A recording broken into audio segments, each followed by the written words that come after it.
Cancer Healer Center, a new beginning. Notice न देता खोक्याचं घर पाडलं हे कुणाच्या दबावाखाली होतंय? देशमुख हत्या प्रकरणापासून लक्ष विचलित करण्यासाठीचा प्रयत्न. खोक्याच्या कुटुंबियांची भेट घेतल्यानंतर सुरेश धसांचा आरोप.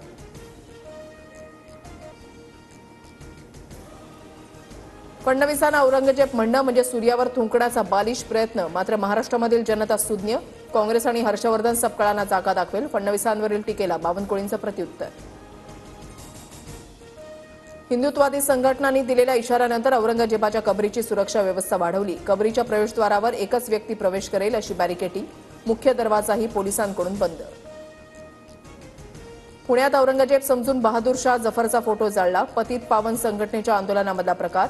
औरंगजेबाच्या उदात्तीकरणाचा निषेध करण्यासाठी केलेलं आंदोलन.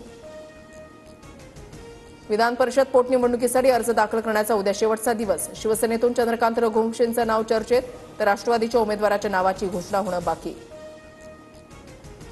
विधान परिषद पोटनिवडणुकीसाठी भाजपचे 3 उमेदवार निश्चित. संदीप जोशी, संजय केनेकर आणि दादाराव केचेंना उमेदवारी.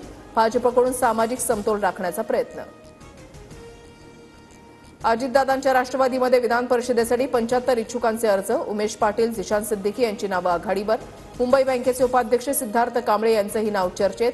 अजितदादा आणि तटकरेंमधील चर्चेनंतर उद्या नावाची घोषणा होण्याची शक्यता.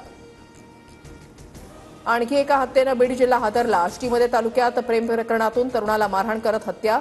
विकास बनसोडे असं तरुणाचं नाव. 10 जणांच्या विरोधात गुन्हा दाखल. 18 वर्षांपासून वेतन न मिळाल्यानं बीडमध्ये आश्रमशाळेतील शिक्षकाची आत्महत्या.